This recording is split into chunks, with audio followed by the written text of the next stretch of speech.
we all have our own identities, like separate from the two places we grew up. Both of those places merge to make a whole entire new identity that I think we as diasporic kids all have. And I think it's very important for us to acknowledge it as its own thing.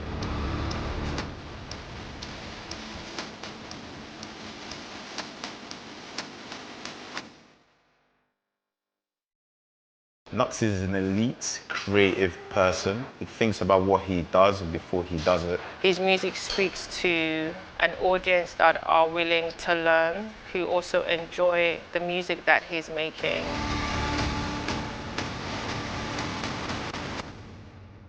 My name is Afam Efuna Wachuku, aka Knucks, from Northwest London, South Kilburn, rapper, producer. She spent ample of time with a lad in his side, trying to get a recipe, maybe add a little spice. I feel like I'm connected to my Nigerian roots a lot today. Obviously, it all started off with me coming back here when I was younger. And with that, I had a big change of environment. And it made me connect with a lot of my family members that were living out here, my dad's family and my mum's family, to the extent that now when I come back, I've got all of these people that I can come here and check and, you know, like keep in contact with. I would describe Knucks' identity as a dual identity, you know. He is Nigerian, raised in the UK, also came back home to Nigeria and, you know, had an experience there as well, and you know, had that lived in that environment, and then going back to the UK. So I think there's a mixture with his identity. He identifies as British, he identifies as African, and he identifies as Nigerian. Yeah, I've been telling myself before anything else I'm an African man. I've been to the village, I know all my kin at the back of my hand. I've been dealing with women and feelings that you couldn't catch if you can. I run till I'm back to my head on your lap, on my back on the sand. I think a part of my Nigerian heritage that influenced me as a man was just my trip coming back here, coming back to boarding school here in Nigeria. I think it changed how I perceive things and really gave me like discipline and a different way of seeing things that I wouldn't have got if I was still in the UK. Boarding they ruled, your hands up for duty. Yeah, counting the rap. Yeah, hand on the backs. Wait, thought it was different. Wait, that was a knack. So yeah, I feel like as someone who grew up in London, but who is from Nigeria, I think we all have our own identities, like separate from the two places we grew up. Like I think both of those places merge to make a whole entire new identity that I think we as like diasporic kids all have. And I think it's very important for us to acknowledge it as its own thing, because when we don't, we realize that when we're in the UK, people in the UK are like, oh, go back to your country, go home. And then when you come home, people from your home are like, oh, London boy. You know what I'm saying? So it's like your identity or my identity and those like me lies in somewhere in between, but it's its own culture of like a mix of those two things, isn't it? Yeah, I've been telling myself before anything else I'm an African man. I've been to the village, I know all my kin at the back of my hand. I've been dealing with women and feelings that you couldn't catch if you can. I run till I'm back to my head on your lap, on my back on the sand. Growing up, I feel like my family, my parents disciplined me the same way how everyone else's parents disciplined them, but it was either pick up the pin, kneel down, hands up, what else, floggings, do you know what I'm saying? Like, I think we all had the same like experience growing up of like discipline and like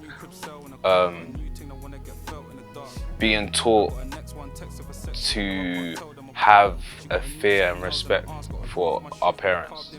Like obviously growing up in London and the UK, like a lot of my friends that didn't have that, they grew up very different from me and turned out very different from me. And I think it's because of that primary respect for parents that they didn't have. So yeah, that's how I feel like I was able to become how I was. And obviously when that wasn't enough, then it was go on a plane to Nigeria and let them show you, teach you how to behave. If you're talking to me, of course what you thought it should be. How you talk just gives extortion to me. I'm aware some tales are cautionary, and so I approach as such. So my parents, when it came to me choosing music as a career, they initially, I don't think they liked it like that, to be fair. I don't think they were happy. I was doing grime at the time, and I remember there was one time I was at home and I was reciting lyrics, but with grime, lyrics are very violent and very like aggressive. So I think I must have been like 11 or something at the time. So I'm reciting these lyrics mad loud and aggressive, and then my dad called me downstairs and he was just like, are you alright? Like, what's wrong with you? Like, are you okay? Like, what's all this shouting kind of thing? And from then, that's when I knew, yeah, these lot don't mess with me doing music. But then as time went on and I started to take music more serious, and after I came back from Nigeria, my boarding school experience, my dad started to understand what I was doing. And then like there was a point where everything changed, and now like my parents are like my biggest supporters. Like my dad is always in the YouTube comments telling me what people are saying. Oh, this person said this person said that. Sometimes I even catch them there arguing with people in the comments. So yeah, they like it now. Too much to not caring enough. How I go through so much loss without sharing the cost. I knew we were gonna get here one day, but the way that we got here was abrupt. I think it's essential within this album because it's called The Fine African Man. It was essential that we integrate his African roots within this rollout. So it was about coordinating and aligning him within that creative space as well. So I think that was like the most key element, was making sure that we integrate him within the African creative space and then pushing that out to the audience as well. Knucks' creative process is in particular, he wants things to be in a certain way, so he takes his time to execute that. Sometimes people don't understand it, but he just works the way he works and just stays with it. He knows what he wants and he just does that until he gets it right. He will go back if he doesn't feel like it's right. In terms of like my storytelling, I think there are things that I subconsciously bring into the music from Nigerian culture. I think a lot of the stories I tell have the vibe of like African proverbs, where at the end of it there's a message, there's something to take away from it. Messing around somehow it's acceptable now. They're doing what we don't believe in, give you the clap, but they're taking our freedom. So for this album, I come up with the theme to not only tell the story about when I got sent back to Nigeria, but to have the music reflect that as well. I feel like when I make music and I have a theme, I don't just want the theme to be portrayed in what I'm saying. I want it to be the whole thing. The video, the sounds, the music, the words, the whole imagery. So when I came up with the concept for this album, I knew that sonically, in terms of the beats, and that I wanted it to sound more African, Nigerian, but not completely so. So I knew that I wanted to keep elements of what people already know of me, but then incorporate these Nigerian elements in a way that people who listen to my last album are still able to access it, but then people from here, from home, from Nigeria, are able to access it as well and be like, right, this is interesting and it sounds like something new. Because the way I see it, that's the only way to make something new, something really new. My mixtape brought all the girls to my yard. I could tell that I've been a bit selfish, but shit, I can't help it. Yo, right now, we're in mainland Lagos, yeah? Toll gate, underbridge, Abuja. And we're looking at My moral, do you get what I'm saying? Even though when in Niger I was walking my pride in my bathroom slipper. I'm a cartoon knicker. My aunt to my ass from a boy to a man. No washing machine, man wasn't a team, but was washing my clothes by hand. My main thing is actually being here and seeing it with my own eyes, like, and really getting a feel of how big it is and how like colourful it is, and it kind of like being here, you can see how it brings colour to the rest of the. Yeah, because everything is cement, and then you just have, wow. But shit, I can't help it, you know. I got a new crib sale in a car, got a new thing that wanna get felt in the dark. I got a next one text of a sex, even though I can't tell them apart. Being here in Lagos, being able to introduce him to a wider audience, we couldn't skip that part. Even though the album was promoted within the UK and there's an audience there, it was necessary because the whole, a lot of the essence of the album is here. The music videos were filmed here. He has 4 Nigerian artists on the album who are obviously from Nigeria, so he needed to be here.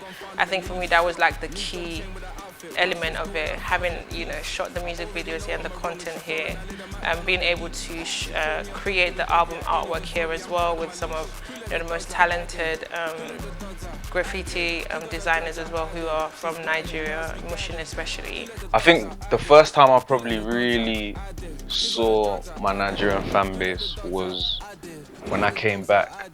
I came back to Enugu maybe like 2 years ago now, 2023. And it's when around the time I first met Tariq, and he invited me out to do the EU festival. That was good. Yeah. So I came out to do the festival. I did a couple songs, but I'd never seen anything like it before. Like, this was in the East, and it was like, it looked like a festival that will happen in the UK, but just with black faces everywhere. Like, do you know what I'm saying? And I've never seen anything like that, honestly. But yeah, there was a lot of my fans in there. So I think for a fine African man, when it came to obviously us being able to promote the music in Lagos, it was important for him to be on ground. The music required it, and he himself required it, just to be impactful, to be meaningful, to also show that he cares deeply about his audience here. He is from Nigeria, from Enugu, so it was important for us to get him on ground, to meet the people who have been vibing with his music, who have been vibing with him, so that they can meet in person. He can also introduce himself to new audiences as well within Nigeria. Yo, I said they were coming for us, but that ain't make me no difference. Said they got something for Knucks, but that ain't your ego, is it? Yo. One thing about Nigeria that always stays with me no matter where I go, the food. I think the food, no matter what country I go to, I always have to find somewhere that does some sort of Nigerian food. Whether jollof, whether ogbono soup, whether oma, whether mai, whether abacha, whatever it is, I need to have some sort of Nigerian food. Like, I'm always eating Nigerian food over there in the UK. Like, if it's not my mum making it, if it's not some of my female friends making it, I'm buying it from the shop. So yeah, I have to always have some Nigerian food in my life. I said they were coming for us, but that ain't make me no difference. Said they got something for Knucks, but that ain't your ego, is it? Yo. The journey was to create this album that's out, A Fine African Man, Afam, which was just released a month ago now. I think he's just being a lot more outgoing. I'll say he's a very introvert type of person. Well, yeah, it would be get out more, socialize more. Yeah, Knucks' work ethic in studio and projects are very, very tailored to. He will probably want it in a certain way, and he works hard to execute that.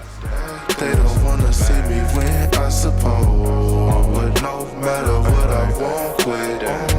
Good job. The identity that I want to be referred to as first would obviously be my Nigerian African identity in it. But in terms of what I feel people do identify with me first, when I start to open my mouth and say, I know people just, they hear UK, then when I'm here, the identity that stands out first is obviously London. And when I'm in London, the identity that stands out first is here. So, it is what it is. One left, rest is gone. I'ma need some extra, bro. We've been giving lessons though, showing niggas better ways. I definitely think that the UK and Nigeria are closer than they've ever been. I think UK music in general is definitely more global than it's ever been.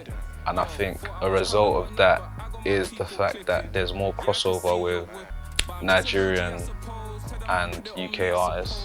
I think the core message is really like self-belief and understanding of self, understanding of culture, understanding of identity, being able to relate to them musically, to be able to evoke emotions and be able to have conversations that aren't necessarily everyday. I suppose, I've been trying to make it get so long.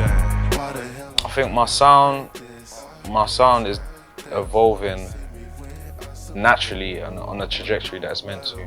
I think it was important for me to make this album because after the success of the last one, so many new fans came and assumed that that was the type of music I made. And because the whole album kept to that sonic theme of the drill, fast-paced tempo, a lot of those people thought, oh, this guy's a drill guy or whatever, not knowing how many different styles that I was doing before that project.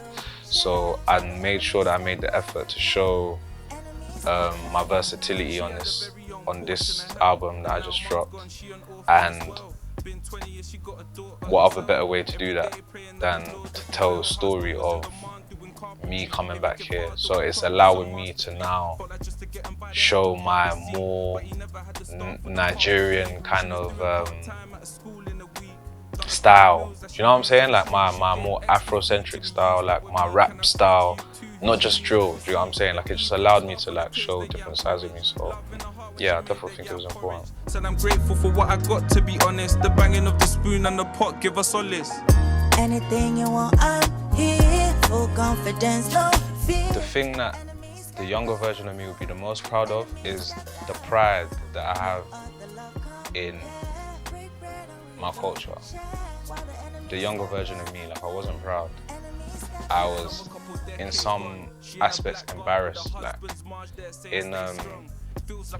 in the UK, like there was a culture of like looking down on African kids, and like the only depiction of Africa in the UK at a certain time was charity shop adverts where they would show all of the kids in like these rundown places with like flies on their face and malnutrition with the big belly and skinny arms. Like that was all they knew, and us living in huts. So like, as somebody very young at the time, it wasn't something I was proud of, like, because everybody looked down on us.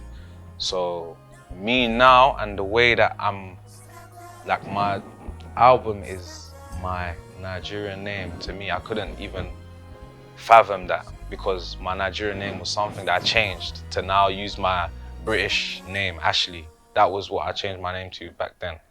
So for me now to not only be proud enough to let people know that, but to name my whole album after it and force people to say it, because it's called A Fine African Man. That's a sentence.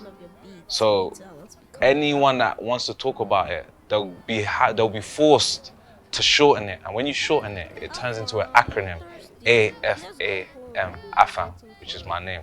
So I'm forcing them to say my name.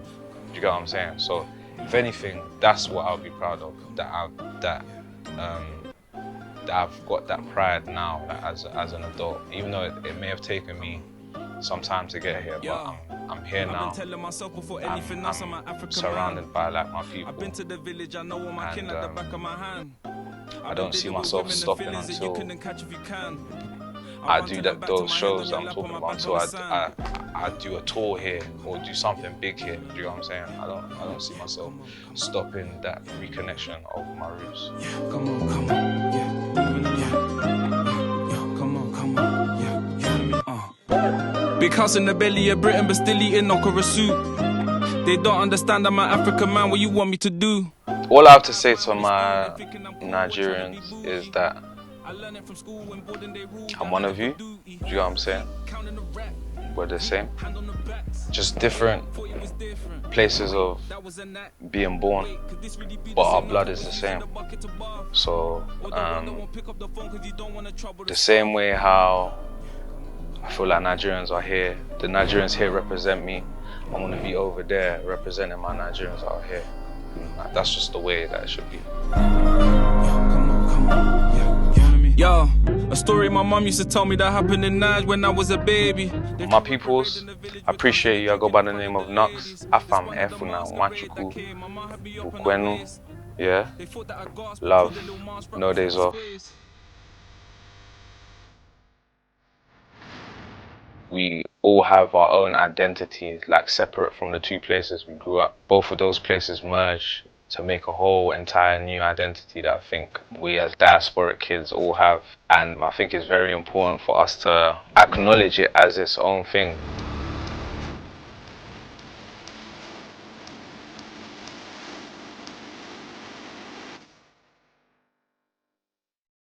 Knucks is an elite, creative person. He thinks about what he does before he does it. His music speaks to an audience that are willing to learn, who also enjoy the music that he's making.